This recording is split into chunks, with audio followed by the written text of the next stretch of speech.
Já, Birta, 6-0, þú með 2 mark og 2 stóðsendingar. Hvernig er tilfinningin eftir leik? Bara frábær tilfinning, gott að svara svona eftir síðasta leik.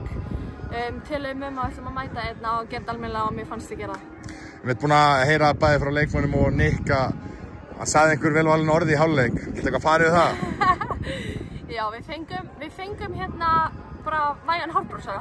Það er bara staðan og töluðum það, þú veist, að bara svona hreinsaðist til, þú veist, bæði sendingar návíi og seinni bolta og svona sem voru ekki detta okkar megin, þannig að mér fannst við koma út í seinni hálfleikinn og svara því bara mjög vel. Hvernig er svona tilfinningi núna fyrir ykkur í hópnum að vera elta Þrótt? Þið voru elta í fyrra. Þetta er hvað öðruvísi í ár? Nei, við hugsa bara algjörlega okkur, tökum einn leik í einu og reynum bara að klára það. Hvernig fannst þér eftir fyrra hálfleikinn? Þið komist í ágæti stöður en ekki að ná að nýta þér? Hvernig var svona, þú veist, tilfinningi fyrir þig bara lappin í klefa?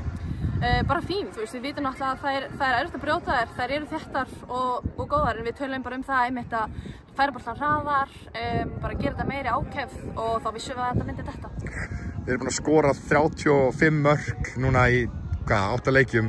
Ekki gaman að vera framherji þessu Breiðabliksliði? Jú, klárlega. Það er náttúrulega, það er ekki hægt annað en að vera glaður þegar maður fær svona hjálp eins og er í kringum mann, þú veist. Þetta er náttúrulega bara eintóm gæði og þú veist, tala nú ekki eins og Drífu bara og Ogli Marju, Sammy, þetta er allt topp leikmenn, þannig að þetta er bara geðveikt. Takk fyrir.